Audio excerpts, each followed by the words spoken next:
Hello friends, it's Allison here with the Everyday Scrapbooker, dropping in to share today with you an Easter layout.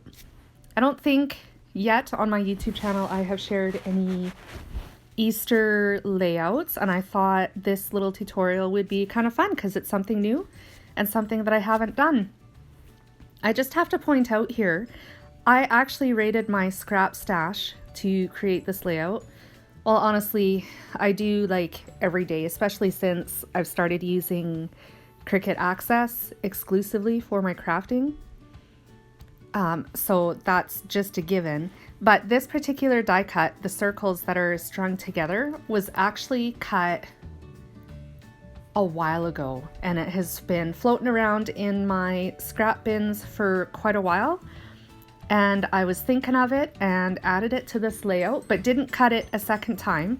It is in the design file in Cricut, so it's there for anybody that wants to create this layout themselves. But since I already had it, obviously there was no point in cutting it a second time. So that's where that came from. And I just built my layout around that. There's some borders that are going to be layered on top of each other. There's this super cute little jellyfish that I'm working on right now. She will make sense here in just a little bit. She relates to the title, or actually the subtitle of the layout. And she made a special appearance in this layout because there are jelly beans in the picture that I'm going to be scrapbooking today. You can actually see it to the left-hand side of the screen. It's cookies, and they're Easter cookies. So that is the theme of today's layout. So here I'm just gluing together my little borders that I cut from Cricut. They're in orange, yellow, and green.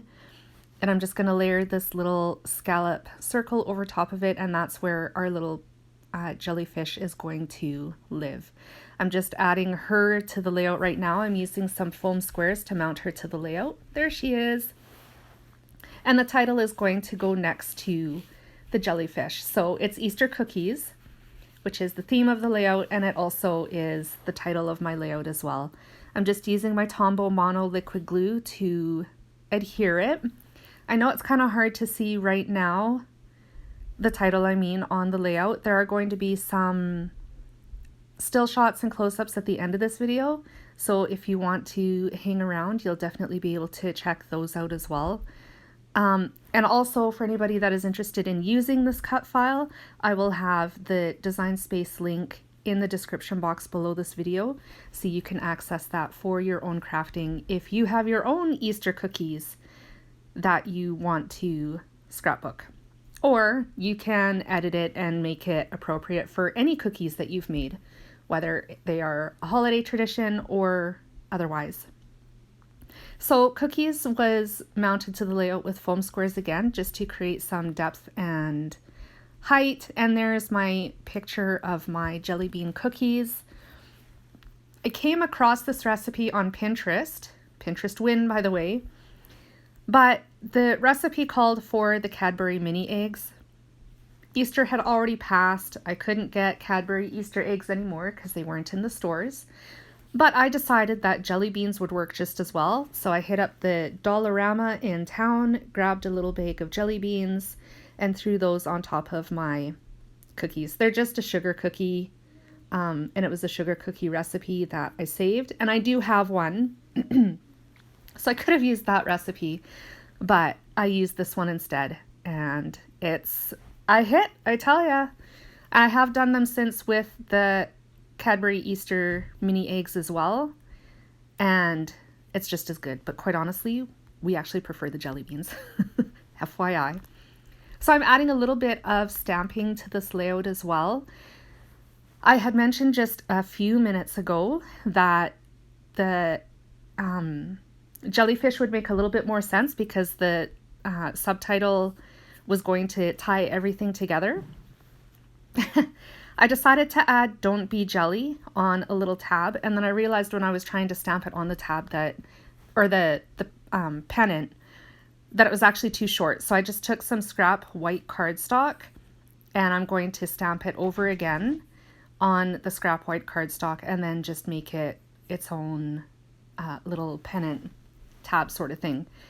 I'm using, I believe, almond ink. I think I showed you in the video. I'm not 100% sure because I wasn't paying attention. But anyways, I used Close to My Heart ink. I will link all the products that I've used in this layout as well at the bottom of the video, so that there's no questioning what I used. I'm pretty sure I used like an almond or a toffee ink to pick up the neutral tones in the background of the layout. That's also going to be adhered with some foam squares. Oh, and I'm adding a little heart for some embellishing with a foam square as well. A couple little hearts actually. You'll find a couple hearts around the layout as a method of embellishing.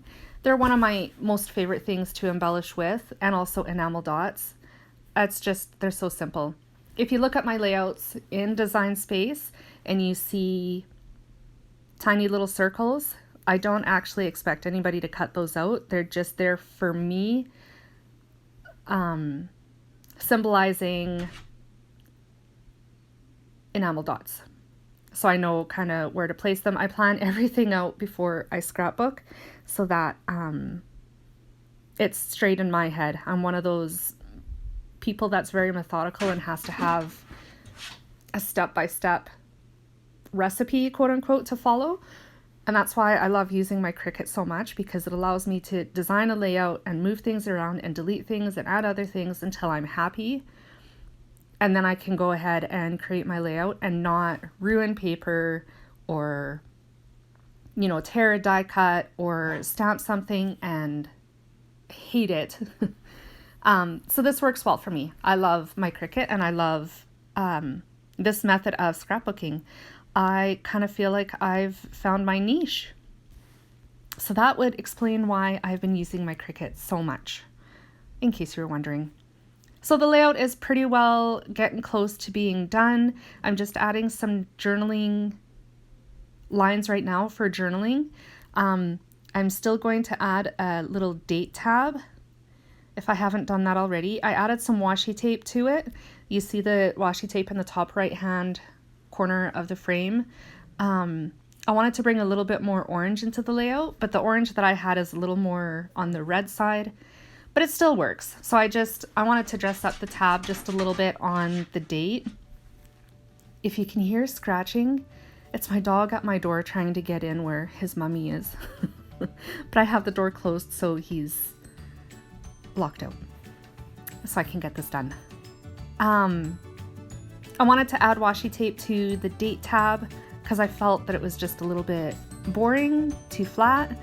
And so that's why the washi tape is there. And I'm utilizing more of my stash as well, which is always fantastic, right?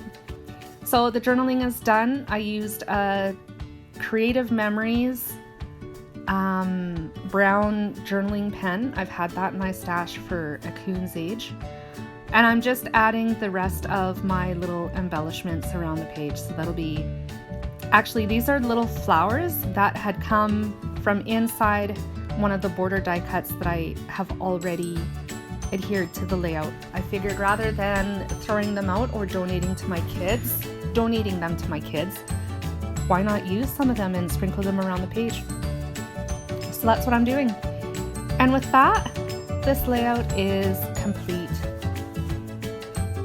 Thank you so much for joining me today, and as promised, here are the still shots and close-ups of the layout. I will make sure I link everything at the bottom of the video so you can find them if you want to use them in your own scrapping. And I will see you again very, very soon. Thanks guys. Bye.